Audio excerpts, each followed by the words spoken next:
Hey, what's up, Exit the Matrix family? Bob here. Hey guys, I hope you're having a great day. First off, hey, I just wanted to let you guys know that thanks to a very generous donation to Exit the Matrix, I'm going to be able to step up the video quality game here and produce a lot better content that you're used to me producing. As you know, I work a full-time job still, like most of you do, and so this has been my side passion for a while that I've been working on. However, with how things are going in the world right now, it's imperative that there's more people fighting the good fight, the information war. And this couple, they were just amazing, and I don't want to name them because I don't know if they would like that.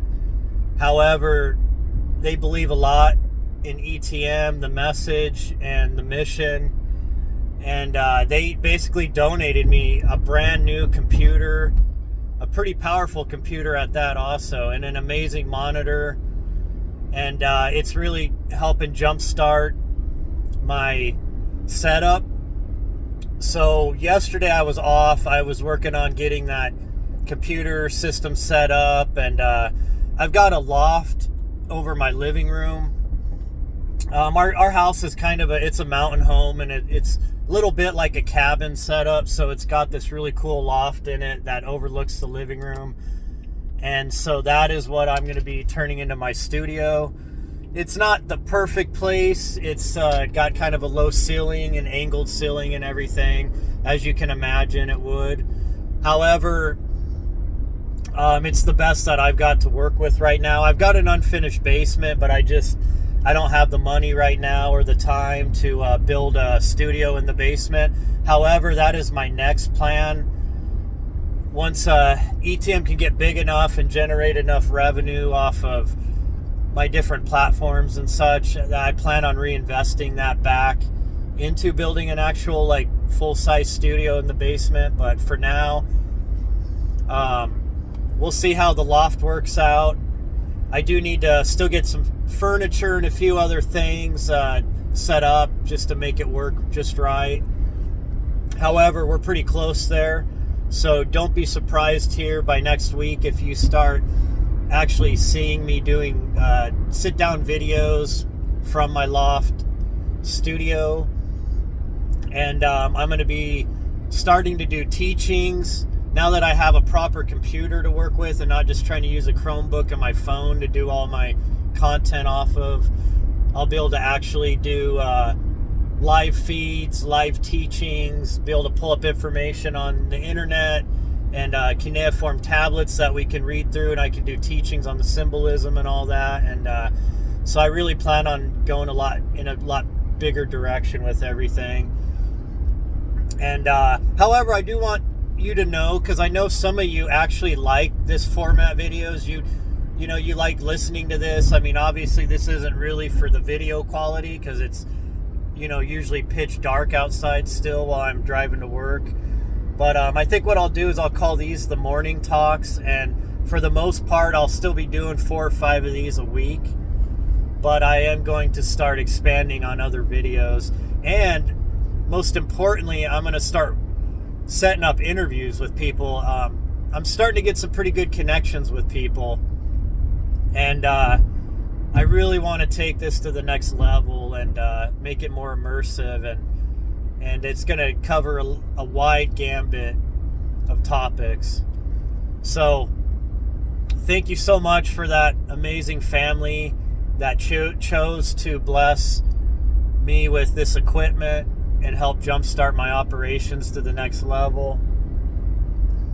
And of course, because of that energy exchange, to make this thing work, I've got to invest the energy and time into that blessing that they gave me to amplify it, so for the better of all. So all that aside, and I am still continuing to do the $25 donation gets you 30 minutes of Zoom one-on-one with me. We can talk about any subject, anything you want to.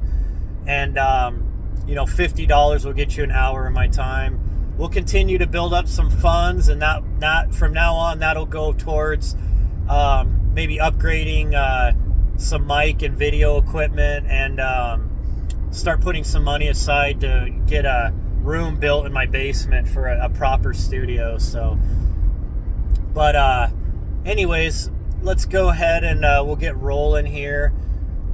This is going to be a touchy subject, folks. I'm going to have to speak a lot in code on this, so I hope you can read between the lines, because this platform is not going to let any of this really freely flow allow how I want to talk about it, but that's fine. I'm still thankful for YouTube. I understand a lot of people are upset with this platform because of the censorship and the partisanship, if you get my meaning there. However, YouTube has been good to my channel so far. They have not messed with it. So I have no issues with them personally.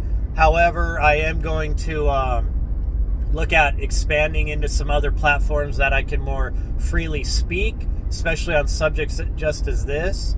So I don't have to speak in code and censor myself and everything.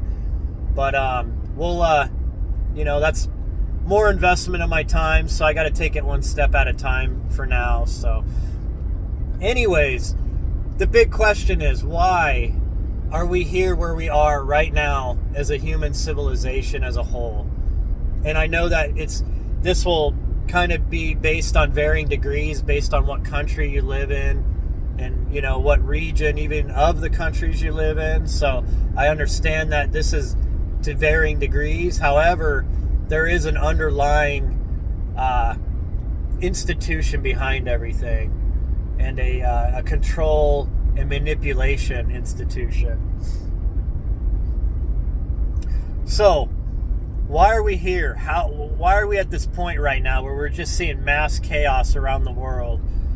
We have world leaders pushing for mass conflagration with certain other countries, really trying to push us to the brink of, I guess you could call it the biblical Armageddon.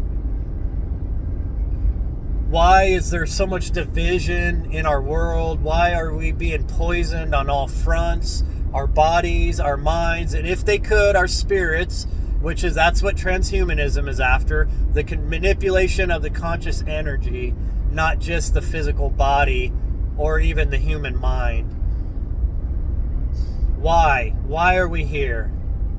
Well, folks, as you know, I always base this back to the beginning, to the genesis of it all, because you got to start at the root and follow the plant up to the tips of the leaves, right? So almost every mythology around the world, and I say mythology, I don't believe this is mythology. This is what academia calls it, to try to gaslight you into not thinking there's any merit in it. But we'll just use that term just so you understand basically what we're speaking about. If you go and look at cultures all around the world, even the less civilized cultures, or at least civilized by modern terms, they all have this ancient story about these sky gods coming down to earth from heaven. Now, folks, you have to understand, the ancient peoples, they viewed heaven as space, as amongst the stars. I tried to explain this to somebody the other day on this secular globalist page on Facebook. I didn't realize what I was commenting on until I got attacked left and right. Then I realized that this is the same academics that just are wholehearted into the Darwin style evolution and the whole we came from monkeys BS. And it didn't matter how I tried to explain, points of fact about what I talk about. They're just they're as blinded as your far right religious type people. They just they can't comprehend that the whole viewpoint that they've lived their whole life on is false. They can't break their mind out of the matrix paradigm it's in. But these sky gods that came from heaven or space, now whatever that space is, we can all argue on that. However, they came from amongst the stars, and they came down to humanity, and they found humanity as hunter-gatherers, living with primitive tools and primitive clothing and very communal style living arrangement. You might have maybe one leader or chieftain or whatever, but it was for the most part a very communal type living arrangement and societal arrangement. And really, these hunter-gatherers, they lived in sync with the seasons. They migrated with the seasons. They would go south as things got colder, and they would migrate north as things got warmer. And they would rotate through different hunting grounds and gathering areas. Like they knew where to come back every year for the huge groups, of berry bushes or certain trees that had fruits or nuts, and they understood, how the animals migrated with the weather also. And they followed these patterns just like many animals do. They were very in tune with the rhythms of the earth because they did not have technologies. They were very rooted to Gaia. Now, these sky gods came down, and they started first manipulating the genome of these beings. They added some of their own genetics to these humanoids, these hominids. And then they started teaching them with their higher understanding of things through the advanced genetics that they were upgraded with. They started teaching them these, how to make tools, how to make weapons with metals, how to build structures, engineering and architecture. They taught them how to read the stars and understand the alignments of the planets and the heavenly bodies. We call it astronomy and astrology. They start teaching them mathematics and sciences, which back then sciences were like alchemy and such. Now, people back then did practice a certain kind of alchemy. They did it through plant medicine. However, this was taking it to a whole nother level of understanding and usage. They also taught them how to beautify themselves, how to increase the appearance, what the word I'm trying to say here, it increased the beauty of them, especially women. How to use makeup and such, and put their hair in intricate knots and designs, and how to wear fashionable clothing, instead of just animal skins and such, that were just utilitarian, but not for essentially the appeal.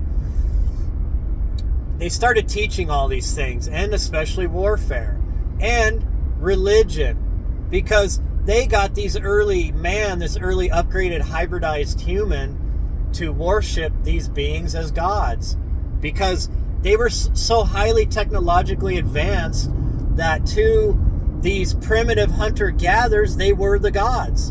And that's why all around the world, all these tribes, and you can look at the Hopi traditions, you can look at the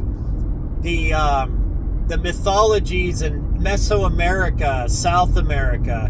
You can look at the Aborigines tribes in Australia, all around the world, in far parts of Asia, northern parts of Europe, at least as far as people lived with the Ice Age. As most of you know, there was a time when most of Europe was not habitable. That's why everybody was in that middle band of the earth around the equator line, around that band that was warm around the world. That's where most people lived. That's why Mesopotamia was one of the main areas of civilization and early civilization. Well, they were teaching mankind all these things and getting mankind to worship them as gods. They figured out that these beings could use these humans as a worker race because they worshiped them. They were, they were afraid of them. They were in awe of them. And they were grateful because they were teaching them these things too. So these humans would bring the gods their best cuts of meat and everything. And what these gods did, and get this, people, I'm using this gods as in little g, okay? Don't get upset. Just bear with me here. I'm not going to argue that point right now. Just understand, I'm just talking in the language of what these tribes and everything explain. So they were essentially building civilization for these gods that ruled over them. And they worshiped them as gods walking the earth. Now there came a time when most of these beings left the earth. And all of these cultures have stories saying that the gods told them that one day they will return. And that essentially they left the earth to be inherited by these now hybridized, upgraded humans with understanding of how to build civilization. Now, as you know, all these stories are found in our ancient traditions, in our ancient books and religious texts. You find these same stories also in the Vedic Sanskrit writings. You find this in the cuneiform, the early Sumerian, Akkadian, and through the Babylonian and Assyrian eras. You find this in the Paleo-Hebrew, the early Hebrew, in the Egyptian writings and such. And some people believe that this was a single god because some of these books made these multiple gods into one god. But if you look at most of them, they were multiple gods, like the Hindu gods, the Sumerian Anunnaki gods, the Greek gods, the Roman gods. And of course, if you go to far Asia, they have the same stories about these dragon gods, these sky gods. And in Mesoamerica, they were the feathered serpent gods. And you have to understand, people, that this was all based off symbolism. The snake forever on Earth has been seen as a symbol for wisdom. And the feathered part was symbolism for flight, the ability to fly. Now that's why these gods were called serpent gods or feathered serpent gods. And you find this all around the world. The caduceus is a symbol of that, and I'm going to break down the caduceus on another video because it directly ties back to one of these Anunnaki lords and their younger son, who is very well known, and he was actually a friend of humanity. See, not all of these gods were only here to manipulate and use us. Some of these gods cared about humanity. They seen us as their children. They wanted us to succeed and grow and multiply on the earth and to build civilization and to advance.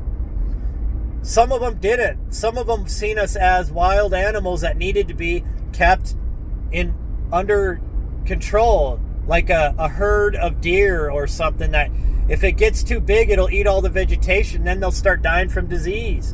So they culled the population on a regular basis to control the population. If you're starting to read between the lines here, folks, I hope you're getting what I'm talking about here. Now, when you follow these stories from Sumer in Egypt and the Hindu Vedic text, what you'll find is is that these earliest rulers of Earth had super long lifespans, that they were considered immortals by human beings. Now, were they immortal in the flesh? No. They were humanoids like us. However, they were advanced to the point where their lifespans were much longer than ours are. In fact, we have been genetically altered to the point where we have a cap on our lifespan at 120 maximum years. Now, this is modern science geneticists that actually say this. So, I'm not just pulling this out of nowhere, folks. So, there came a time, though, when these gods started interbreeding with these hybridized humans that already had a little bit of their genetics. But when they hybridized with them, it did even more genetic manipulation to the human race. And that was what caused these demigods, or these Nephilim that you would call them, these giants that were barbarous, that started overrunning the earth and even cannibalizing the humans, even though they shared DNA with them. That's where these stories come from, folks. And these demigods, some of them, because they were children of some of these gods, they put them in the places of power over these civilizations that were popping up all over the earth. They made them the connection point between the gods and the people. The demigods were this connection point. And we have stories of these beings. You have Og of Bashan, King Og of Bashan. You have King Gilgamesh. You have other characters, even in the Bible, Samson. And yes, Noah, folks. I know your biblical story tells you Noah was the clean-blooded family. Yes, to a certain one of these gods he was. Noah was also a hybrid, folks. Read the book of Enoch. Read it over and over until this sticks in your mind. And all these things I've been talking about are in the book of Enoch. They're in the Sumerian cuneiform. And they're even in your Bible. However, the Bible is the Reader's Digest version of this information. And changes were made later on, way later on, from these original stories that were thousands of years old. So understand this also. But you had a Goliath also in the Sumerian. Then, of course, you had the Hercules and all these other ancient men of renown. These characters that were bigger and more powerful and smarter and stronger than the common man, that ruled over man. And then you'll find what happened through down the line is that as more and more interbreeding happened, even between these demigods and regular humans, you found that this genetic bloodline of these gods got weaker and weaker throughout time. Essentially, it was getting breeded out. It was getting diluted, those bloodlines. And these once gods, or at least their children on the earth, started becoming more like us. But there was a transition period, folks. That was the beings with elongated skulls, with oddly shaped bodies, or that were bigger and taller than regular humans. And you find this in the Egyptian pantheons. You find this in the Egyptian pharaonic lines. You find that the original leaders of Egypt were these gods that lived for tens of thousands of years and ruled for that long. And as time went, those lifespans got shorter and shorter. And then eventually you had human pharaohs running Egypt. And you find that with the Sumerians too. And all these stories, folks, they're real. Don't you get it? Think of the stories about the Greek gods, Zeus, and all of these gods. They overthrew the original gods, the creator gods, the patriarch gods. And then eventually these demigods, they were sleeping with humans. And think of Zeus. He would go down and just, he'd come down from Mount Olympus and rape women and stuff. And this was in the Greek stories. Because these were not creators of the universe, folks. They never were. Even the Most High, El Elyon, who is known as Anu, the king of the Anunnaki in the Sumerian pantheon, the Inanna pantheon. He's called the king of heaven, the god of heaven. And his wife was Ki, the queen of earth. That's where you get Anunnaki from. They were humanoids, folks. They were not immortal creator beings. Now, did they do creator things? Of course they did. We do creator things. Because even them, like us, are fractals of the source of all creation, of God, the real God. They were part of that God also, as we are. However, folks, all of your ancient religions worship these gods as the creator, and they were not.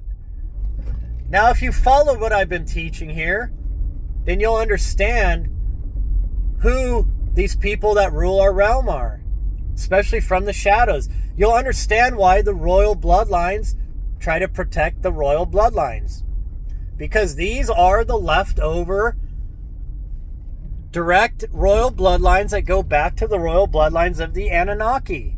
See, all the Anunnaki folks were not considered gods. They were not in these godlike positions and of control. They had a worker class Anunnaki also. They were called the Igigi or the Igigi. They were spoken about also. They were not all rulers. The ones that were the rulers, the Inanna, they were the royal families of the Anunnaki. From wherever they came from, folks, they were the royal bloodline. And that they were the ones that were carrying out the dictates on earth. Their Igigi were the working class Anunnaki. I'm trying to make this as simple as I can, folks, for anybody. Okay? I want you to understand. This is very important to understand. Remember what I talked about keeping herd populations down and all that. Look at what these people are talking about right now, about this transhumanism, about replacing humans with robots and AI, or integrating humans with robots and AI. Look at what they're doing with our food, our air, our medicines. There's something going on, folks, and read between the line. What do you have to do to herds when they get too big? That is what's going on. That's the great mystery about all these crazy things going on right now. And that's why they'll push for a worldwide conflagration. Because come hell water. I don't know, I messed that saying up. Anyways, they're pushing humanity to the brink right now, folks. They even call it the Great Reset. What do you think the Great Reset means? You got to read between the lines. I just explained to you who rules the earth. There are a few of them that stayed behind, and they're still using their human agents, their bloodline children's, at least the ones that they may be super diluted, but some of them still trace back to these bloodlines. And the whole Cain and Abel bloodline thing, folks, it's more than you think. The Bible simplified this. You have to understand, these were not pure human bloodlines. This was not one bloodline that was tainted and one that wasn't. One that was Satan's bloodline and one that was Adam's. No, folks. This was about two royal bloodlines fighting over control of the earth. And their children now are carrying on that struggle over who controls the earth. We're in a family war, folks. Two families are battling it out. The Eagle family, Yahweh's family, also known as Enlil in the Sumerian, and his brother, the Enkyites, or the Serpent family. They are at war with each other right now, as they've always been, over who controls the earth and its resources. And we are the pawns, folks. We've always been the pawns. We've always been the worker race. And now they feel that the worker race is wisening up to things, is getting smarter, is starting to connect with, because of the internet and everything, into a hive mind, and eventually Once people wake up, we will understand the reality we're living in, and we can overthrow them. And they understand this. Folks, this is super important. For those of you that don't follow or listen to my videos to the end, you miss the best parts, because I always tie this up. I have to bring you guys along a path to bring you to the spring of knowledge. Okay? This is how I teach, folks. I try to simplify it so anybody can understand these things. We could go into details. We could look at the scripture. We could break down the Sumerian. And yes, I am going to start doing that on teachings, on videos. I'm giving you guys a quick, simplified explanation of this stuff. You have to understand, folks. We are them and they are us. However, they have their own bloodlines that they protect. And they have a bloodline that they have these bloodlines that rule over us. And they keep us ignorant of this. And that's why they allow these religions that false teach all of this information just enough off to throw us off the true path, because that's what it needs to be. It's religion is part of the control mechanism, just as government and just as academia. Education is too, folks. We are being lied to constantly. And you have to understand, folks, we're in a point where we have to awake. There's two paths. And if they are able to succeed and take us down this transhumanism path, you know what they're saying, right? They don't need us anymore. We're too much trouble for them. They want machines that they can control. Machines that will do all their bidding, that will not rebel, that will not use up Earth's resources. This is the truth, folks. And maybe this goes on in other worlds too. Maybe they've done this on multiple worlds. However, regardless of all that, folks, we are co-creators with Source. We have fractals. We are fractals of God. We have powerful conscious energy spirits. We are, and they know this, and they fear this the day that we understand this. So, anyways, guys, I appreciate you guys. I love you, and I'll talk to you later.